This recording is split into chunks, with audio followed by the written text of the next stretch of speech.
गुरुर्ब्रह्मा गुरुर्विष्णु गुरुर्देवो महेश्वरः गुरु साक्षात् परं ब्रह्म तस्मै श्री गुरवे नमः। नारायण नारायण नारायण नारायण। 26 जून आनंद रस रत्नाकर डबल कृपा विभूति योग श्रीमद् भगवद गीता का 10वां अध्याय।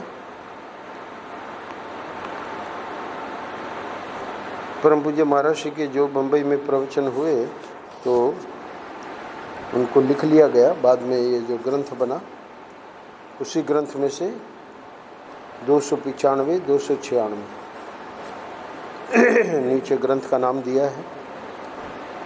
ये 2 पृष्ठों का संकलन, उसमें से मुख्य बातें एक पृष्ठ में कर दी है। तो परम पूज्य महाराज श्री के जो ये पृष्ठ लिए गए हैं ग्रंथों में से, इस आनंद रस रत्नाकर ग्रंथ में जून महीने में गीता के अध्यायों पर और संपूर्ण गीता पर भी जो प्रवचन समय समय पर हुए और जो छपे हैं, तो गीता का ही पूरे जून महीने में रखा गया है। आज 26 जून है और आज हम एक विशेष बात जो महाराज श्री बताने जा रहे हैं आज के पृष्ठ में, इस श्लोक के माध्यम से हम लोग भी समझने का प्रयत्न करेंगे। डबल कृपा। कुछ दिनों पहले ईश्वर दर्शन की 6 श्रेणियां, ये पृष्ठ आया था। भक्ति योग 12वें अध्याय के प्रवचन में महाराज श्री ने कुछ विशेष बातें बताई और उसमें जो अंतिम श्रेणी बताई वो थी कि भगवान यहाँ तक भक्त को कह देते हैं कि अब हम और तुम अभिन्न हैं, और उसी को अंतिम श्रेणी यानी जो वहाँ पे 6 श्रेणियाँ बनाई, उसमें 6ठी श्रेणी में भगवान ने भक्त को ये कह दिया कि हम और तुम अभिन्न हैं। ये जो अभिन्न कहने का भगवान का जो तरीका है कहना चाहिए, या भगवान की जो शैली है, तो वो बड़ी अद्भुत है। भगवान या तो अवतार काल है तो स्वयं भक्त के हृदय में ये स्पष्ट बता देते हैं कि अब जो तुम्हारी स्थिति है, अब वो इतनी यानी अहम की कणिका भी जब नहीं रही, तो अब भक्त में और भगवान में कोई भेद नहीं। अथवा जब अवतार काल नहीं है तो संत सद्गुरु के माध्यम से, यानी भगवान ही सद्गुरु बन के और भक्त के उस अज्ञान को मिटा देते। अच्छा, ये बात तो हो गई, इसको हम कृपा कह दें। डबल कृपा क्या है? तो डबल कृपा में महाराज श्री आज बताएंगे कि ऐसा मैं कर रहा हूँ या करता हूँ, ये बताने की आवश्यकता क्यों पड़ी। बहुत ही महत्वपूर्ण है आज का पृष्ठ, क्योंकि हमको अपना गंतव्य प्राप्त हो गया है, हमको कैसे पता लगे? कोई बतावे तब ना। सुखदेव जी के बारे में आया है, भागवत में नहीं अन्यत्र देवी भागवत में, कि सुखदेव जी जानना चाहते थे कि हमारा अभी काम बना कि नहीं। तो पिताजी ने राजा जनक के पास भेजा। वहाँ उनको पता लग गया, क्योंकि बिल्कुल निर्विकार परीक्षा करी राजा जनक ने और वो बिल्कुल उत्तीर्ण हो गए। तो ये डबल कृपा का यहाँ हमारा श्री आज अर्थ बताएंगे कि ज्ञान जो हटाते हैं भक्त का, वो तो उनकी कृपा है ही है, पर यहाँ गीता में इस श्लोक के माध्यम से कह रहे हैं कि मैं ऐसा करता हूँ। तो ये जो कहना है वो कहना नहीं बनता, क्योंकि जब भी कोई महापुरुष कोई उपकार हम पे करते हैं तो ये नहीं कहते कि भाई हमने तुम्हारे ऊपर ये उपकार किया, पर यहाँ इसकी आवश्यकता क्यों पड़ी उसको आज महाराज जी समझाएंगे। ये कहने की आवश्यकता भगवान को क्यों पड़ी, ये एक रहस्य है। तो परम पूज्य महाराज श्री जैसे गीता के श्लोक तो सभी लोग जितने विद्वान हुए हैं उन पे उन्होंने चर्चा की ही है, पर महाराज श्री को नए नए भाव सूझते थे, तो उस दृष्टि से आज का पृष्ठ संकलित किया गया। पूरा श्लोक नहीं है, थोड़ा सा अंश लिया है। तेषामेवानुकंपार्थम अहम अज्ञान जम तमः। तो श्लोक क्या है? तेषामेवानुकंपार्थम अहम अज्ञान जम तमः नाशयामि आत्मभावस्तो ज्ञान दीपेन भास्वता। भक्तों पर कृपा करने के लिए उनके अंतःकरण में स्थित हुआ मैं, ठाकुर जी तो पहले से ही अंतःकरण में है ही हैं, प्रभा वाले ज्ञान रूप दीपक से अज्ञान से उत्पन्न तम को नष्ट कर देता हूँ। इस समय जो ये अज्ञान का अंधकार हमारे आपके हृदय में बना हुआ है, तो जब हम साधना करते हैं और उत्तर उत्तर हमारी स्थिति ठाकुर जी देखते हैं कि हाँ अब ये जो दोष हैं दुर्गुण हैं वो मिट रहे हैं, तो प्रथम श्रेणी, द्वितीय श्रेणी, तृतीय श्रेणी, चतुर्थ श्रेणी, पंचम श्रेणी और अंत में क्या कह रहे हैं ठाकुर जी? भक्तों पर कृपा करने के लिए तेषाम एव अनुकंपार्थम, अनुकंपा यानी कृपा, अनुग्रह, भक्तों पर कृपा करने के लिए उनके अंतःकरण में स्थित हुआ मैं। पूरा श्लोक नहीं है, इसलिए आगे की जो पंक्ति है, तेषामेवानुकंपार्थम अहम अज्ञानजम तमः नाशयामि आत्मभावस्तो। आत्मभावस्तो यानी अंतःकरण, आत्मा वहाँ अंतःकरण के अर्थ में है, तो वहाँ तो मैं स्थित हूँ। तो वहाँ जब मैं स्थित हूँ तो मैं वहाँ करता क्या हूँ? इस ऐसे भक्त के लिए जिसका इसके पूर्व के श्लोकों में उसका संबंध है, मच्चित्ता मदगत प्राणा बोधयन्ते परस्परम कथयन्तश्च माम नित्यम तुष्यन्ति च रमन्ति च तेषाम सतत युक्ता नाम। उनके लिए भगवान बता रहे हैं कि जिनका अब मेरे सिवा और कोई दूसरा चिंतन, कोई दूसरी क्रिया, कोई दूसरा कार्य है ही नहीं, तो ऐसे भक्त के हृदय में तो मैं हूँ ही हूँ, पर वहाँ करता क्या हूँ कि अंतःकरण में स्थित हुआ मैं प्रभाव वाले ज्ञान रूप दीपक से। तो ये अज्ञान का अंधकार मिटेगा कैसे? ज्ञान के द्वारा। तो ज्ञान क्या है?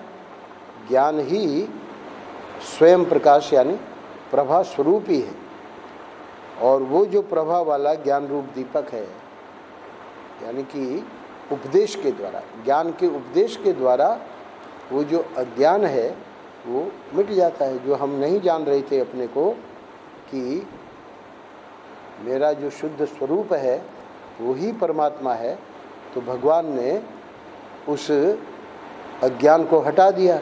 जब हटा दिया तो अब जो भेद मान रहे थे वो भेद जो मान रहे थे वो अज्ञान है, अभेद जो है वो वस्तु स्थिति है।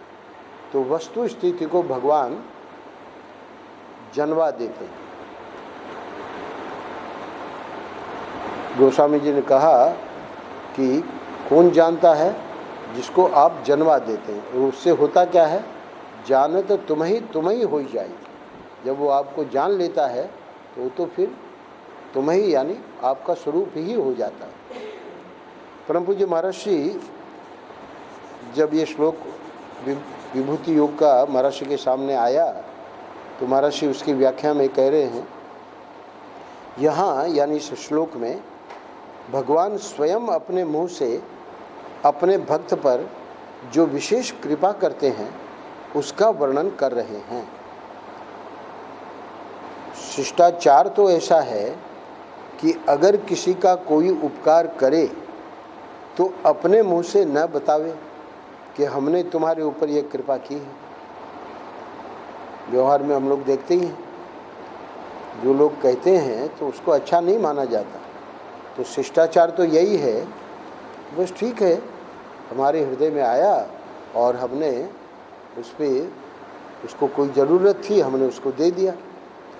अब उसको बार बार बतावे कि देखो हमने तुमको दिया था, याद है कि नहीं तुमको। तो ये तो देना नहीं हुआ, उससे तो सामने वाले वो शर्मिंदा होता है। सामने वाला सोचता है कि ये नहीं देते तो ही अच्छा था। तो इसलिए परम पूज्य महर्षि कह रहे हैं कि शिष्टाचार तो ऐसा है कि अगर किसी का कोई उपकार करे तो अपने मुंह से न बतावे कि हमने तुम्हारे ऊपर ये कृपा की है। परंतु यह एक बात ऐसी है कि भगवान जो कृपा जीव पर कर रहे हैं और भक्त पर जो प्रेम कर रहे हैं वह संसारी जीवों की समझ में, भक्तों की समझ में जल्दी आती नहीं है। अभी अभी मैंने बताया कि सुखदेव जी को स्वयं को नहीं पता लग रहा है कि हमारा अभी कार्य बना कि नहीं बना। पिताजी को पूछा तो पिताजी ने कहा ठीक है बेटा, है ना, वहाँ चले जाओ। तो अब उनका काम तो बन चुका था। तो यह महर्षि कह रहे हैं कि यह एक बात ऐसी है कि भगवान जो कृपा जीव पर कर रहे हैं और भक्त पर जो प्रेम कर रहे हैं वह संसारी जीवों की समझ में, भक्तों की समझ में जल्दी आती नहीं है। संसारी जीवों की समझ में ये शब्द क्यों लिया महर्षि ने कि भाई जो स्वयं भक्त नहीं हैं पर सत्संग कर रहे हैं, भले अभी वो भक्त की श्रेणी में नहीं है, संसारी ही है, पर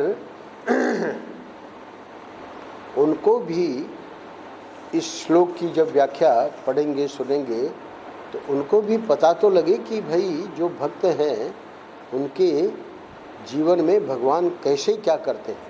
तो इसलिए यहाँ संसारी जीवों को इसलिए ले लिया कि जो सामान्य लोग हैं, जो अभी जिनको हम भक्त का टाइटल नहीं दे सकते, कोई बात नहीं, सत्संग करते हैं।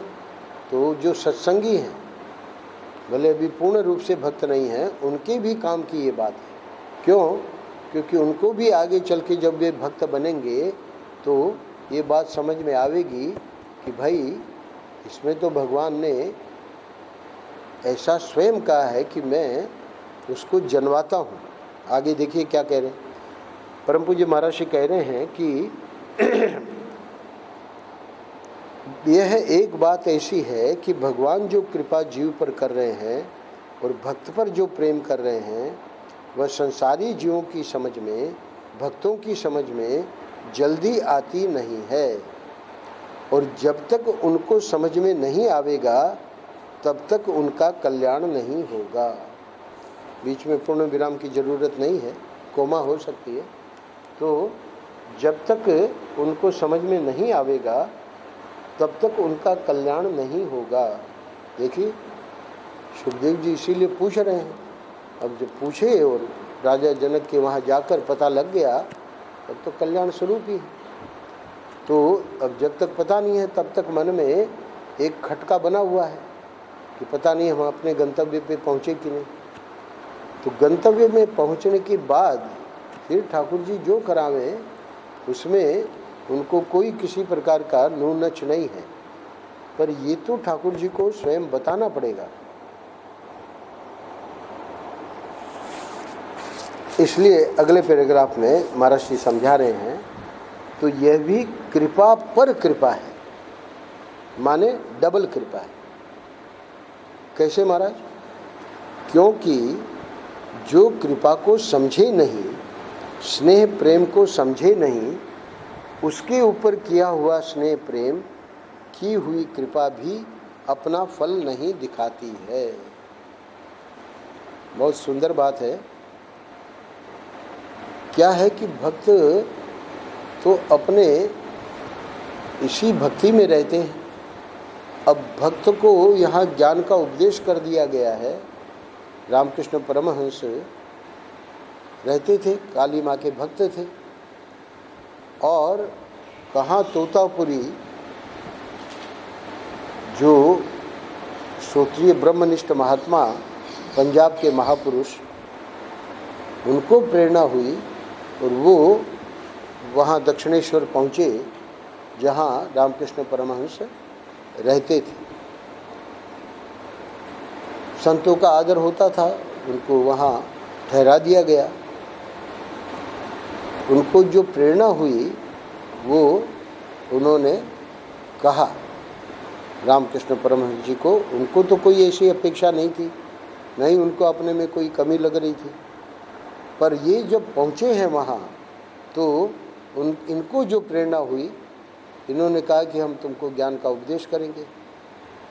तो जैसे उनका स्वभाव था, बोले कि ठीक है, मैं माँ को पूछ लूँगा। तोतापुरी जी को लगा कि उनकी कोई माँ होगी, उनको पूछ के फिर बताएंगे। तो वहाँ माँ से अर्थ था काली माँ। वर्णन आया है कि जब ठाकुर, इनकी परंपरा में ठाकुर कहते हैं रामकृष्ण परमहंस जी को, तो ठाकुर ने जब काली माँ को पूछा कि ऐसे ऐसे एक आए हैं संत और वो ज्ञान का उपदेश करना चाह रहे हैं, आप आज्ञा करिए, मुझे क्या करना है। बातें होती थी काली माँ से। काली माँ ने बताया कि ये सब व्यवस्था तो मैंने ही तो की है बेटा, उसको मैंने ही तो यहाँ बुलाया है। समझ गए, बता दिया कि ठीक है, आप उपदेश करिए। उपदेश हुआ और बताते हैं कि रामकृष्ण परमहंस जी की ज्ञानोपदेश के बाद 3 दिन की समाधि लग गई। निर्विकल्प समाधि में 3 दिन वे रहे। जो भक्त आदि थे, उनके शिष्य आदि, वो घबरा गए, पर तोतापुरी जी ने रोक दिया। बोले अभी वे समाधि में हैं। और जब समाधि से उठे तो तोतापुरी ने, यानी गुरु ने स्वयं कहा कि मैं 36 साल से ये साधना कर रहा हूँ, पर ऐसी स्थिति तो हमारी भी नहीं हुई। यानी अपने शिष्य पर उनको गौरव हुआ कि तो ये जो निर्मल अंतःकरण भक्त का होता है। तो महाराज जी यहाँ ये कहना चाह रहे हैं कि ये डबल कृपा कैसे है? क्योंकि जो कृपा को समझे नहीं, स्नेह प्रेम को समझे नहीं, उसके ऊपर किया हुआ स्नेह प्रेम की हुई कृपा भी अपना फल नहीं दिखाती। यानी अब जब तोतापुरी बता रहे हैं शिष्यों को, भक्तों को, कि ये जो आपके गुरुजी हैं, जिनको आप गुरुजी मानते हैं, वो कितने उच्च कोटि के महापुरुष हैं कि ऐसा हमारे जीवन में भी नहीं हुआ। इतना निर्मल हृदय इनका है।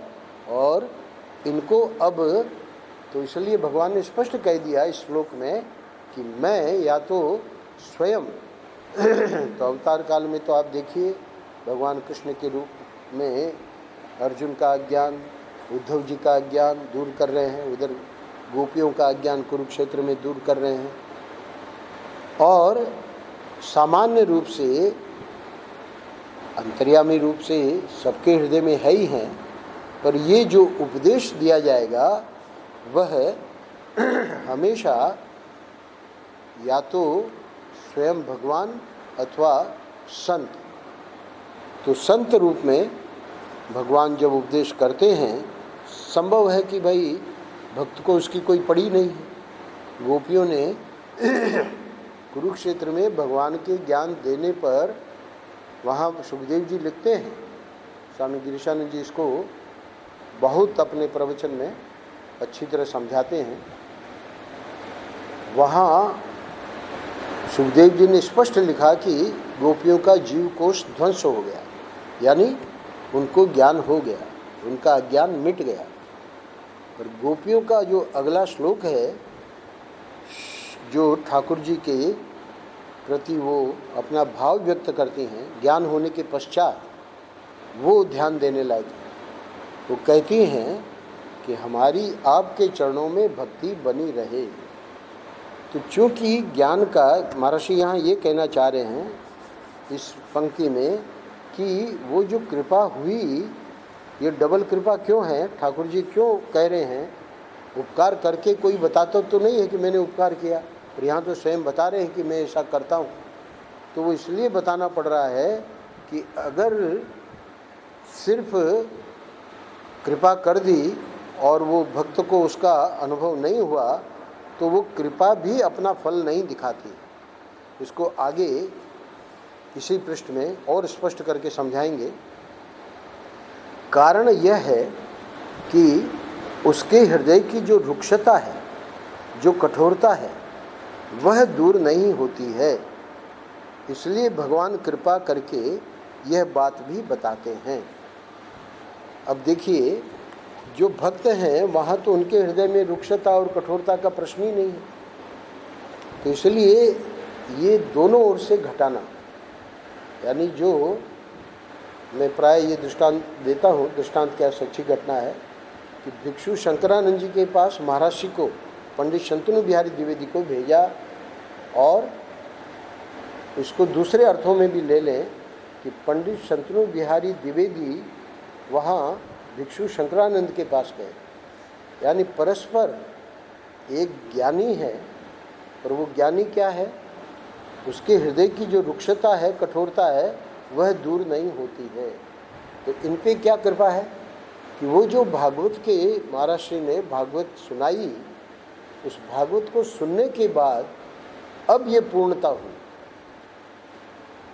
श्रोत्रिय ब्रह्मनिष्ठ वे रहे, ज्ञान की दृष्टि से उनको अपने में कोई कमी नहीं अनुभव में आती थी, पर ये जो भागवत का उपहास करते थे वही अपने आप में दिखाता है कि ये जो वैदिक सनातन धर्म है, बहुत ध्यान से सुनिएगा, ये एक विशाल वटवृक्ष के जैसे है, और इस विशाल वटवृक्ष में जो पूर्णता है वो क्या है, 80,000 मंत्र वेदों के, कर्मकांड के, 16,000 मंत्र उपासना के, 4,000 मंत्र ज्ञान के। तो कल्पना करें कि भिक्षु शंकरानंद जी के जीवन में धर्म का पक्ष यानी 80,000 मंत्र और ये जो अंतिम 4,000 मंत्र, वो सब ज्ञान का सब कुछ था। पर उपासना को लेकर, भगवत भक्ति को लेकर, भागवत जैसे ग्रंथ जिसके लिए करपात्री जी महाराज ने कहा है कि समाधि भाषा में व्यास जी ने लिखा है, भागवत ग्रंथ की, श्रीमद् भागवत महापुराण की बहुत बहुत बहुत श्रेष्ठता का वर्णन इसलिए भी है कि ये सामान्य ग्रंथ नहीं है।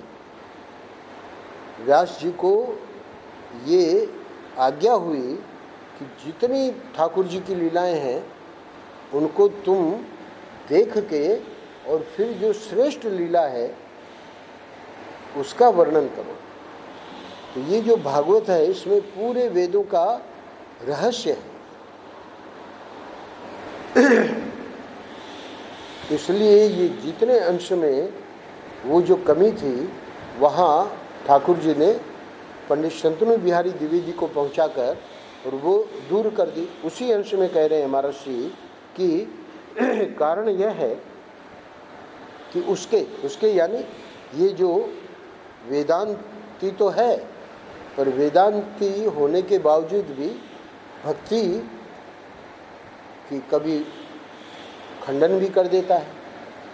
अपनी अल्पज्ञता में उसके प्रति उसको लगता है कि ज्ञान ही सब कुछ है, भक्ति कुछ नहीं है, तो वो जो उसकी रुक्षता है, कठोरता है, वह दूर नहीं होती है। और इधर भक्त में ये जो 4000 मंत्र, कल्पना करें कि 80,000 और 16,000 उपासना और कर्मकांड यानी धर्म और भक्ति, उसकी तो पूर्णता है, पर ये जो विशाल वटवृक्ष है वो जब तक वो 4000 मंत्र उससे संबंधित, तो ठाकुर जी क्या कर रहे हैं, तोतापुरी को रामकृष्ण परमहंस के पास पहुंचा रहे हैं और भिक्षु शंकरानंद जी को इनसे मिला रहे हैं। किनसे? पंडित शंतनु बिहारी द्विवेदी से, जिनको भगवान के दर्शन हो चुके हैं। पर अब क्या करेंगे? भागवत सुनने के बाद भिक्षु शंकरानंद जी इनको ज्ञान का उपदेश करेंगे। तो इसलिए दोनों ओर से इसको घटाना कि वहाँ जो अपूर्णता है उसको ज्ञान देकर, और इधर जो अपूर्णता है भक्ति का जो उपहास है, तो उसको भागवत के श्लोक सुनाकर ये जो पूर्णता देना है ये भगवान का काम है। तो इसी को भगवान कह रहे हैं कि ये डबल कृपा है। तो इसलिए भगवान कृपा करके ये बात भी बताते हैं।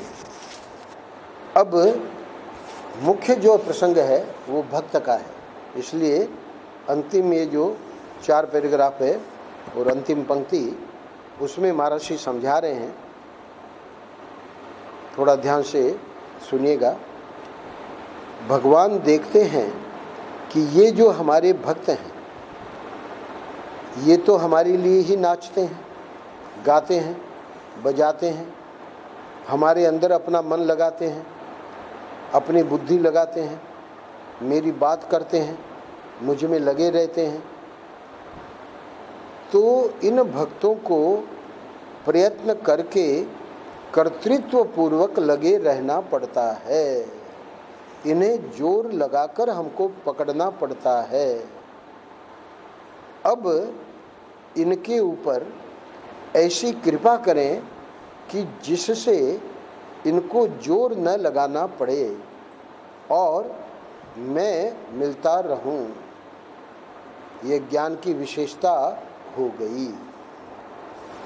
तोतापुरी पहुँचे, वहाँ निर्विकल्प समाधि लग गई ठाकुर की। तो अब वो ठाकुर की जो निर्विकल्प समाधि लगी, तो अब वो जितनी ज्ञान को लेकर अपूर्णता थी वो पूरी हो गई। अब उनका जो आगे का जीवन है वो सहज जीवन है। और वहाँ कोई किसी प्रकार का कि हमको भाई, राम भैया बता रहे थे, एक होती है वैधि भक्ति, एक होती है रागानुगा भक्ति। तो रागानुगा भक्ति में भी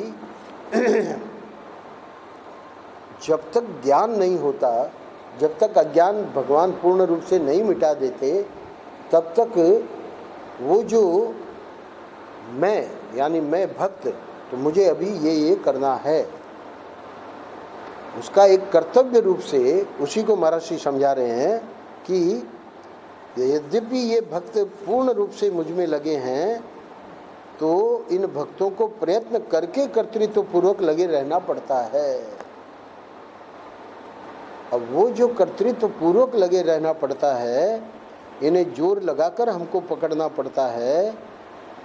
अब इनके ऊपर ऐसी कृपा करें कि जिससे इनको जोर न लगाना पड़े और मैं मिलता रहूं।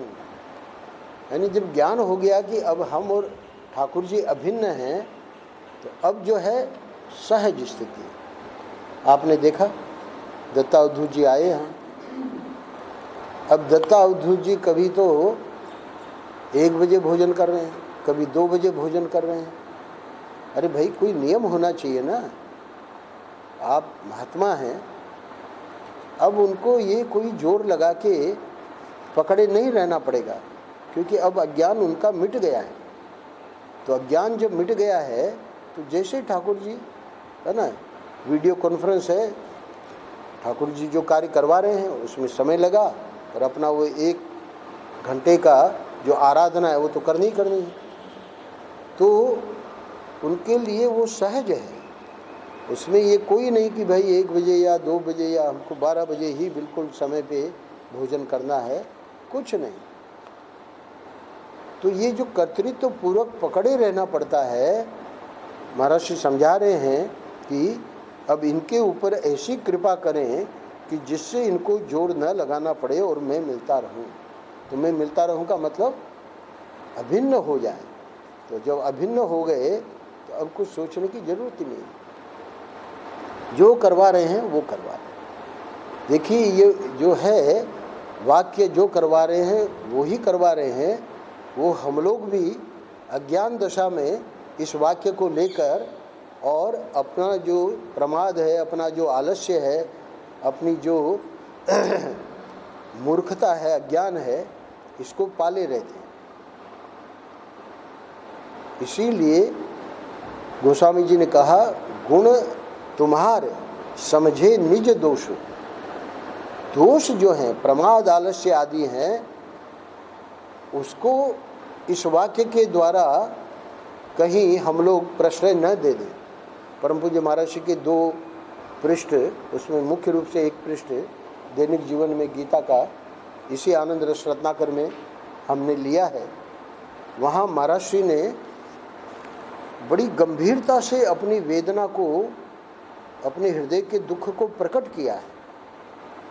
और वो वेदना क्या है, वो दोनों के लिए, भक्त के लिए भी और वेदांती के लिए भी। ये जो साधक हैं, तो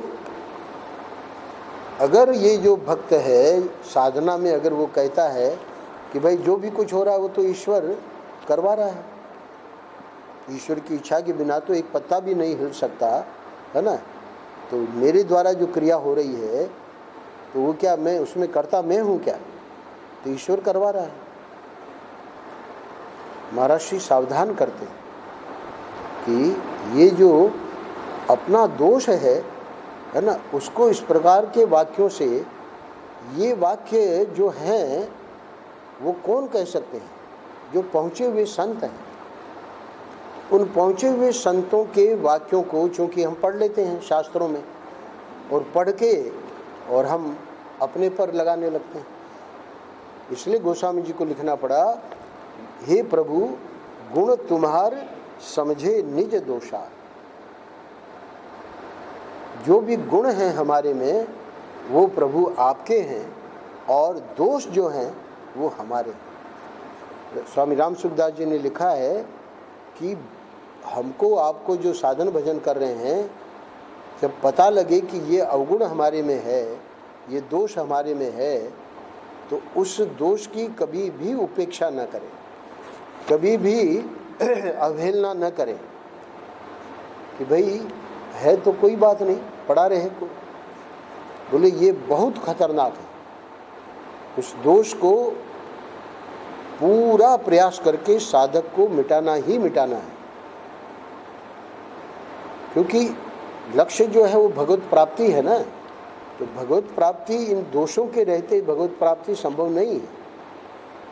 बोले कि महाराज कर तो रहे हैं कोशिश, पर नहीं मिट रहा है, अब क्या करें। वहाँ स्वामी राम सुखदास जी ने कहा है कि भगवान के सामने उसको निवेदन करो, उनको कहो कि हमसे नहीं मिट रहा है, आप कृपा करके कुछ करिए, अपनी व्यथा को वहाँ व्यक्त करो, उनके सामने रो। तो ये यहाँ बहुत महत्वपूर्ण पॉइंट है कि अब तक तो इनको जोर लगाकर पकड़े रहना पड़ता था, और अब भगवान ने ऐसी कृपा कर दी, किसकी, छठी श्रेणी के भक्त कि अब वो आवरण भंग हो गया। भगवान ने कह दिया कि अब हम और तुम अभिन्न हैं। जैसे कि संत लोग बताते हैं, 5वीं श्रेणी में ही पहुंचना अत्यंत दुर्लभ है। भगवान कभी कहेंगे ही नहीं कि मैं तुम्हारा हूँ। अरे जब हमारे में इतनी वासनाएं भरी पड़ी हैं, इतनी हमारी कामनाएं, इतनी हमारे, है ना, कि हम ये कर लें, हम वो कर लें, हमको ये चाहिए, हमको वो चाहिए, तो ऐसे भक्त के लिए ये संभव ही नहीं है कि भगवान कह दें कि मैं तुम्हारा हूँ। क्यों? कल्पना करो कि भगवान कह देते हैं, या उसको ऐसी भ्रांति हो जाती है कि भगवान ने हमको कह दिया, तो क्या करेगा वो? अब भगवान को अपने कामना, अपने जो स्वार्थ है उसमें वो लगाना चाहेगा। तो इसलिए 5वीं श्रेणी में पहुंचना ही बहुत बहुत बहुत दुर्लभ है। मैं तो प्राय कहता हूं कि 5वीं और 6ठी ये 2 श्रेणियां 2 नहीं है। ये तो जो 5वीं में पहुंच गया उसको ये जो महर्षि यहाँ बता रहे हैं वो तो प्राप्त होना ही होना है। अब आगे क्या कह रहे हैं? आगे कह रहे हैं कि यह ज्ञान की विशेषता हो गई, यानी वो जो 4000 मंत्र जिसके लिए भक्त ने कोई विशेष प्रयास भी नहीं किया, हाँ सत्संग में बैठता था, ज्ञान की बातें सुनता था, पर वो ज्ञान मुझे होवे ऐसा उसका कोई आग्रह था ही नहीं, क्योंकि वो तो संतुष्ट था अपनी भक्ति में। पर अब भगवान जो हैं वो सिर्फ करते ही नहीं हैं, उसको बोल भी रहे हैं कि मैं ऐसे कर रहा हूँ, डबल कृपा। अगले वाक्य में महर्षि कह रहे हैं कि भक्ति की विशेषता है कि भक्त अपने मन से, बुद्धि से, प्राण से, वाणी से, कर्म से अपने प्यारे भगवान को पकड़े हुए हैं। ये तो अभी तक जो चर्चा हुई उसमें स्पष्ट हो गया। पर अगले वाक्य में, अगले पैराग्राफ में महर्षि समझा रहे हैं, अब भगवान के हृदय में कृपा का जब समुद्र उमड़ा तब उन्होंने कहा कि अब ऐसा कर दें। देखिए, यानी उसकी भक्ति को देख के वो 5वीं श्रेणी में आ गया ना, तो 5वीं श्रेणी में आ गया तो अब तो जब भगवान मेरे हैं तो अब उसको ये भी कहा है कि अब अभिन्नता, पर वो अभिन्नता वाला जो 6ठी श्रेणी का पक्ष है वो भगवान के हृदय में ये बात आती, तोतापुरी के हृदय में आई। परमहंस रामकृष्ण वहाँ उनके पास नहीं गए।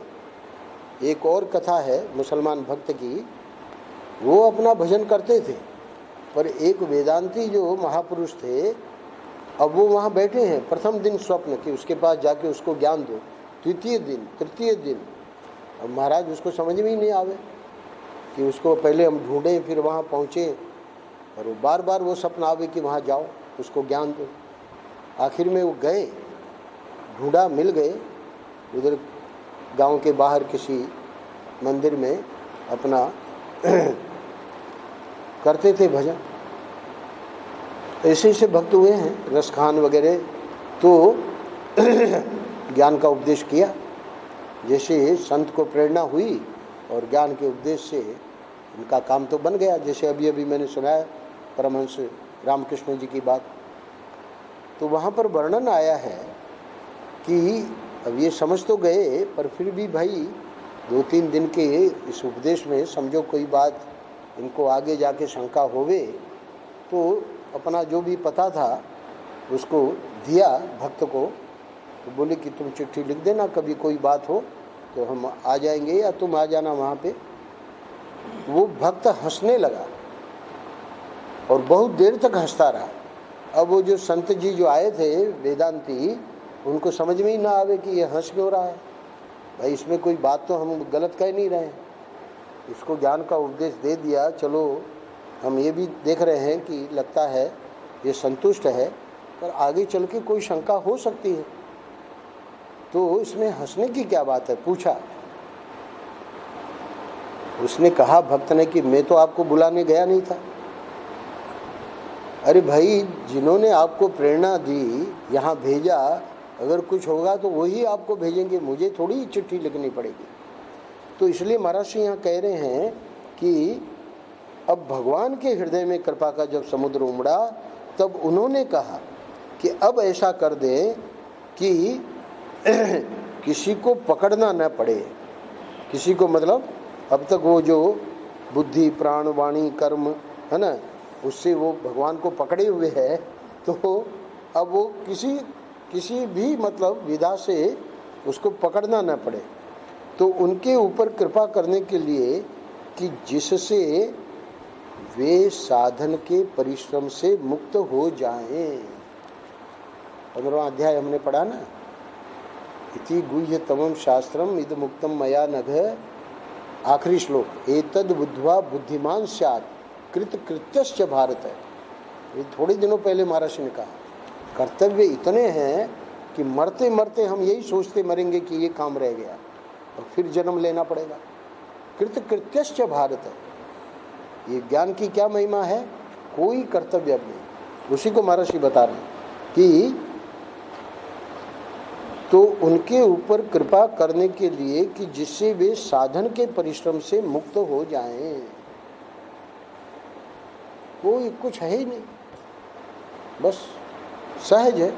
वो 1 घंटे का भोजन के पूर्व आराधना सुबह दोपहर के समय और 1 घंटा शाम के समय, तो बाकी तो 24 घंटा हर क्षण उनका भजन चल रहा है। तो जितना उनका भक्तों का पूरी जो पहुँचे हुए भक्त जिनको डबल कृपा हो गई है, जिनको ये भी पता लग गया है कि हमारा काम बन गया है, उनका जीवन जो है, अब देखिए इस वाक्य में स्पष्ट कह रहे हैं महर्षि कि जिससे वे साधन के परिश्रम से मुक्त हो जाए। ये तब तक नहीं छोड़ना है साधन जब तक वो स्थिति प्राप्त न हो जाए। इसलिए सुखदेव जी पूछ रहे हैं कि हमको वो स्थिति प्राप्त हुई कि नहीं हुई। जब परीक्षा हो गई, राजा जनक ने देखा इतनी स्त्रियां चारों ओर बैठी हैं, कोई विकार नहीं, निर्विकार हैं सुखदेव। क्या क्या परीक्षा ली।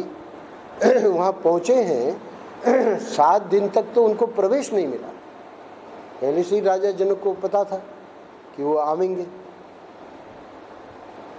7 दिन तक वो बाहर खड़े हैं डोडी पे, कोई पूछ भी नहीं रहा है कि आप क्यों आए, है ना। राजा जनक ने कह दिया, कोई विकार नहीं। तो ये तो मतलब पहुँचे हुए हैं, इनको तो अब कुछ जरूरत है ही नहीं। उसी को कह रहे हैं कि साधन के परिश्रम से मुक्त हो जाए। अतएव भगवान साधन और साध्य भाव की निवृत्ति के लिए अप्राप्त पने का भाव ही काट देते हैं। जब तक हम साधक हैं तब तक ये रहना ही चाहिए। और अब जब भगवान ने कृपा कर दी और उसको भी हटा दिया तो अप्राप्त पने का भाव ही कट गया। इस प्रकार भगवान कृपा करके साध्य साधन के भ्रम को काट देते हैं। ये है अंतिम स्थिति। नारायण नारायण नारायण।